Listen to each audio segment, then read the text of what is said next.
The final score, Wrexham 0, Hartlepool United 0, a decent point I would say, against a very strong Hartlepool side. It was, I thought, a very interesting game tactically, played in conditions that had a massive influence on the game. So Wrexham making one change, I think the change people wanted to see, with Dan Jarvis brought back into the side to add a bit more creativity. James Horsfield making way from his defensive midfield position. Hartlepool, who are third in the table and have been playing well, had a spectacular win on Saturday against Yeovil, coming from behind to clinch it in the last minute. And surprisingly, they made a couple of changes up front and on the wing, and they settled quickly into the match. I mean, the first key point to make is that there was, throughout the game, a strong wind blowing essentially from the turf car park down the pitch, pouring rain. It had a massive impact on the game, and Hartlepool played with the wind in the first half. And well, that was part of the reason why they dominated the first half. I think another part of the reason, to be honest, was the Hartlepool are a very good team. And so they put pressure on. The best chance of the first half came after 10 minutes, and it was a glorious pass by Gavin Holohan, who's, I don't know, from what I've seen this season, probably the best passer of the ball at our level. He played some delicious balls in, and this one was the pick of the bunch, picking the ball up about 25 yards out, left of centre, and dinking a ball in behind the Wrexham defence into the right channel for the on-rushing Luke Armstrong, who's in prolific form. The first of two glorious opportunities for Armstrong. This one, he struck really well, hit the inside of the post and flew back across the face of goal and away. Couldn't quite see from my angle whether Dibble got a hand onto it. If he did, it was a good save. But a heck of a chance. A glorious pass by Holohan, especially in the wind as well, with the wind behind him. Really, that should have gone out for a goal kick, and he did try to replicate it a few times in the first half, and they did go out for goal kicks. But to find the touch in those conditions and with such little space to run into, to drop it on the cliched sixpence, was magnificent skill. Now, after about 10 minutes, Wrexham clearly changed tack. As we know, the wing-back system has got Record and Hall Johnson providing the attacking width, but we were too vulnerable. Hartlepool's wing-backs won that battle. Sterry, who's been selected ahead of Ryan Donaldson, maybe surprisingly, was very impressive down the right-hand side. David Ferguson, very progressive down the left. And so Wrexham rather changed tack, and this is where it all got interesting tactically for me. I found the first half fascinating, the way we dealt with them. Hartlepool, similar setup to us, three at the back, wing-backs would push on a long way, but then the three midfielders, White, the holding midfielder, sits in as a proper holding midfielder and protects that back three, which A, allows the wing-backs to go forwards. Of course, that's the benefit of the wing-back system, but also it's a bit like how England set themselves up in the last World Cup. Because you've got the holding midfielder, White, or Eric Dyer in the World Cup, it means you can have more attacking central midfielders because of the discipline that defensive midfielders are showing. So in England had Dele Alli and Jesse Lingard in centre mid, which again I don't think you really think either of those players are quite suited to that position, but the point was with Dyer back there, they were free rein to be attacking midfielders coming from a slightly deeper position. That's exactly what Hartlepool did with Shelton and Holohan, getting them to drive on, giving them licence to push on. And so Wrexham's response was essentially to go like for like. So the wing backs were told to be more conservative. Clearly they sat in more and protected the flanks. Young and Davis sat in a bit to deal with the forward runs of Shelton and Holohan. And we had, in essence, a sort of 7-man defensive unit as Hartlepool were using the ball well and using the wind to come forwards, were knocking it about. And, I mean, I would argue it worked, because if we tried to go at Hartlepool, we'd have lost this. If we tried to go at them and leave gaps at the back like we did at the start, they'd have punished us. As it was, with the conditions against us and with the other side playing well, we dug in and hung in there and won the right to be competitive in the second half. An indication, I would argue, of how effective it was that, like I said, that shot was in the 10th minute. And then after that, there was a period where Hartlepool, basically created nothing till after the half-hour mark. And increasingly, we were seeing them hitting long-range shots. Whether that was frustration because they just weren't getting through Wrexham's defensive unit, or whether it was an attempt to say, look, we were dangerous from outside the box, you need to come out and to meet us, I'm not sure. I mean, speaking to Dean Keats afterwards, I don't think he wanted it to be quite as negative as that, but it was extremely well organised. And I have to say as well that it wasn't just parking a bus, because at the other end, and again, watching the stream with a narrower picture, you maybe can't pick up on this so well, we were actually being very bold. Thomas and Angus were not expected to track back and defend unless one of their defenders actually engaged in play. And Dan Jarvis was left pretty much up front as well. So Dan Jarvis wasn't coming and helping out the other two midfielders. So we had 3 players staying up the pitch, pretty bold, and meant that we had that potential outball. That was where I think we failed in the first half. I think if we'd been successfully able to hit those players, then we would have posed a real threat on the break. Hartlepool would have had to pull back a bit, and it really would have been absolutely spot on. But from a defensive point of view, I thought it was very good. We did have one breakaway opportunity, which was could easily have come off. Jarvis breaking forwards and looking to put Thomas one-on-one with the keeper. A superb interception by Lewis Cass to deny that opportunity, but it was Hartlepool making the chances as the half wore on. Although I say chances, half chances.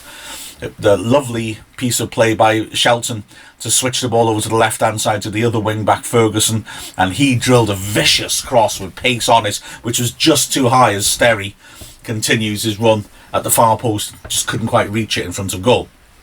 Wrexham then suffered a blow which at the time I thought, well, in the short term might not be the worst thing, although the long term is of concern. Reece Hall-Johnson went down off the ball, running back after trying to break away. It seemed to be his knee that was the issue. Let's hope it's nothing too serious, because obviously he's a key component of what we try to do. But I felt that in the context of this game, it might not be a disaster, because, like I said, the wing-backs weren't driving on in the first half. And so Horsfield coming in, I thought, well, okay, having a more orthodox full-back in that position might just be a good thing for these circumstances. We actually would miss Hall-Johnson, I think, in the second half, but more of that later.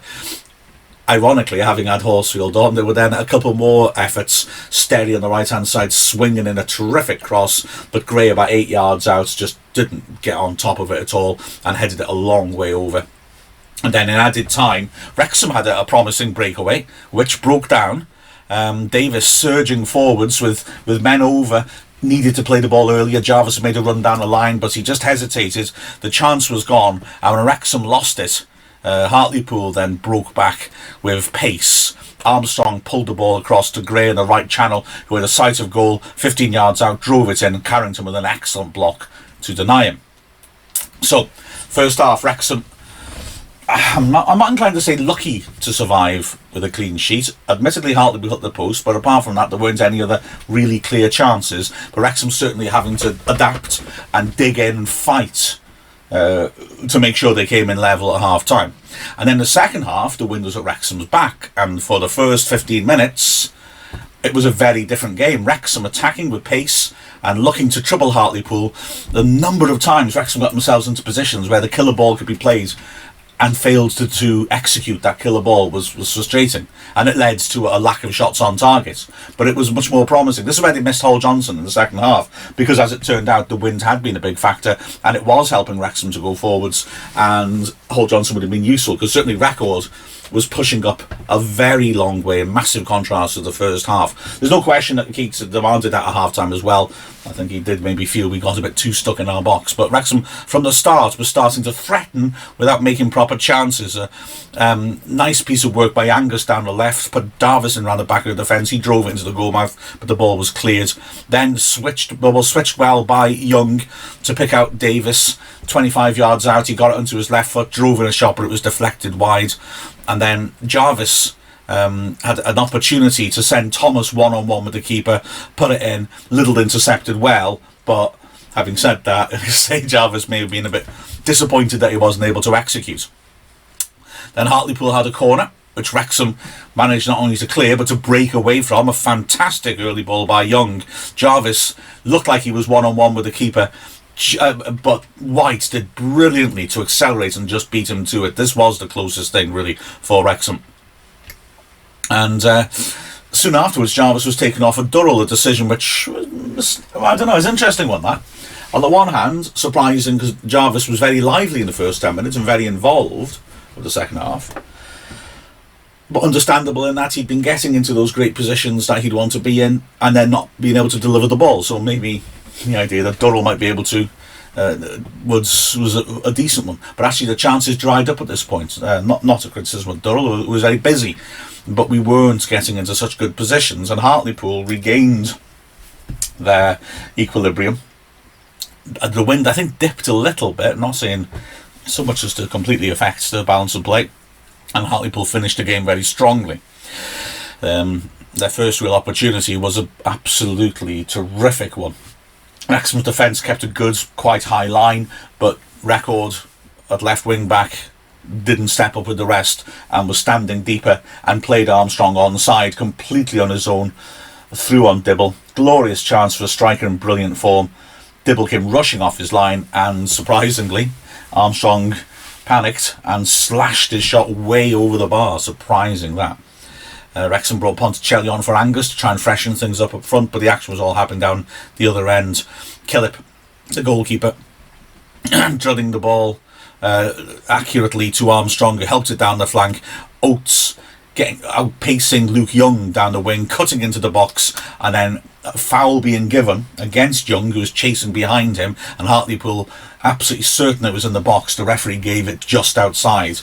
I've looked back on the video of this, and firstly, the contact's definitely just outside. The referee did very well there. What happens is that Oates is sprinting away from Young, who's running after him, and Oates, as he's running, his leg goes back and essentially inadvertently backheels Young in the middle of his shin. So you could argue it's not a foul. Really, Young doesn't make any movement towards him. That contact is just outside the box. They both go down, and it makes it look like it's in the box, but the referee did very well. The free kick comes to nothing. Then a long spell of pressure going into the last 10 minutes of the game ended with Ferguson picking the ball up on the left side of the box from a tight angle and drilling a powerful shot into the goal mouth. Might have been a shot, might have been a cross. I think it took a little nick on the way in and it was going at pace, but I think the deflection helped Dibble. I think it deflected it towards him and he held it at the near post. Then a corner, and this was another real lucky escape for Wrexham. Corner swept into a horrible area. In the later stages with these corners, Hartlepool were boxing Dibble in very deliberately and then just dropping it into the 6-yard box, and Dibble was in no position to challenge. The ball dropped in the goal mouth. How it didn't go in, I don't know. The ball's knocked towards goal, went into a melee with loads of players in there. Somehow nobody got a touch and somehow it just squeaked wide of the right post. A real escape for Wrexham. Then it was Sterry breaking down the left channel and feeding in Oates, who from a tight angle drilled it across Dibble and just beyond the far post. And in added time, a little bit of drama, another corner. Again, they boxed Dibble in. Dibble did really well to attack it and get a punch onto it. He couldn't punch it very far, but it was better than just standing there and letting the ball drop in the goal mouth again. The ball was hooked back into the goal mouth. There was a scramble very close to the line and Dibble hurled himself on the ball and managed to hang on to it. And Wrexham were able to come out of it with a draw. Hartlepool were the better team, no question about that. Hartlepool made more chances, although not a massive amount of chances. And I think overall, it's a decent point against a strong side. Although I'd like us to win these games, but I think we had to adapt to the conditions, adapt to the fact that the other side were playing better than us, and indeed, I would argue at the moment the other side are better than us. And we dug in, fought, and got ourselves the point. Looking through the team, Dibble did a good job. I mean, fair play to him. He's adapting to, well, recovering, should I say, from the mistake he made on Saturday, and he did so very well. In fact, I would say that about the team, to be fair. I mean, Saturday was poor. And, you know, circumstances went against the team sometimes, but those sort of things can happen. But Saturday was poor. And the side let themselves down. Well, here, they stood up to a tough challenge and showed some grit. And Dibble represented that in many ways. The 3 centre-backs were outstanding, I thought. 3 centre-backs were terrific. They put under a lot of pressure. All of them did ever so well. French was forthright. And also, in in the first half, particularly, when we needed players to be calm and try and pass the ball out from the back, his passing was excellent. But he did very well. Carrington was hugely impressive. He's not really a centre-back. I got the impression the first half they targeted him a little bit, and he came through, made some great blocks. And Kelleher was just in the thick of everything, winning everything. I mean, a massive figure. We went for Fika Kelleher as man of the match. A close call between a few, I think. Carrington, for me, was a real contender. All three centre-backs, as I say, were outstanding. The wing-backs, Hall Johnson struggled a bit, really, having to defend more than attack. His passes down the line. He was clearly looking to play early balls to turn Hartlepool, but he did lack accuracy. Horsfield came on for him and did a steadier job, although he wasn't able then to get forwards when we hoped perhaps that we'd be able to get players into more attacking positions in the second half. Record defended well in the first half. A couple of times, once potentially very costly, failed to come out and played people on side, and got forwards well in the second half. Sometimes delivered the ball well, sometimes just wants them to drive on a little bit further. Centre mids, I thought Davis and Young did very well in a sort of limited capacity. Their work rate of both of them was terrific. Off the ball, a lot of their work was superb. The number of times they closed people down to stop a breakaway from developing quickly and gave the rest of the team time to come in was commendable. And they showed genuine discipline. Both of them had their moments where they hit good balls out as well, although that was maybe lacking in Wrexham's performance. Jarvis was, because they looked lively, had good opportunities to play the ball in, and maybe didn't quite take them, which will have frustrated him. And then up front, well, Angus didn't have the happiest of games. He worked hard. Things didn't quite come up for him. The ball didn't properly stick for him up front. Thomas was terrific. Goodness me, I mean, the work rate from that man. And near the end of the game, he goes chasing a lost cause 30 yards out for 30 yards and manages to win it. I mean, his energy was fantastic. His commitment, his heart. He was winning headers. I mean, honestly, Thomas again is back in really good form, and he often was the person stopping Hartlepool playing the ball out from the back with his pressing. He often was the person getting the key header. He made at least 2 terrific headers from corners when Hartlepool were attacking to help out his defence. So yeah, great effort that by Thomas. I mean, I know the reaction to the game online has been very negative. I can't see it that way, really. I think Hartlepool at the moment are better than us. I think they used the conditions well, and certainly the first half, the howling gale really was a key factor. But we showed guts, dug in, defended well. And the key thing is, if you can't dominate a team and you're struggling to make chances against them, don't let them score. And yeah, I thought the team deserved credit for that, and also credit for the spirit that they showed after Saturday, when it would have been easy to collapse again. I'd rather we run amok and dominated them, but I'll take a point. We've got 4 points off Hartlepool this season. That's a good return. And we're still in the playoffs, and we've now lost 1 in 8. So we've got some games coming up now against teams in the wrong end of the table, and we need to cash in, obviously. Otherwise, digging in and fighting for a point in a game like this is fairly pointless. But I'm okay with this. It'd be nice if we had a little more opportunity to rotate, but we've got key players out injured who hopefully are coming back soon. Leighton, Vassell and Harris, of course, who was on the bench today, but wasn't able to. Well, wasn't used, possibly because we had to use one of our substitutions on the injured Reece Hall Johnson. But those players will be able to come back in and just allow us to rotate a little bit more and freshen things up. So I'm perfectly satisfied with that, to be honest. I think it was a fighting point. Lack of creativity was an issue, or often has been. But then on Saturday we made loads of chances and missed them all. So I don't think it's not a sort of defining characteristic of this side that they don't create chances. It is a defining characteristic that maybe we don't take chances. Anyway, the final score of Wrexham 0, Hartlepool United 0. Please subscribe and rate and review and all those different things. Our podcasts, keep watching out for the YouTube streams. It all helps the club to make more money. And so the final score of 0-0. I'm Mark Griffiths from the Wrexham AFC media team. Thanks very much for watching. Please subscribe as well so you don't miss out on any of our content, and click the bell to get notifications.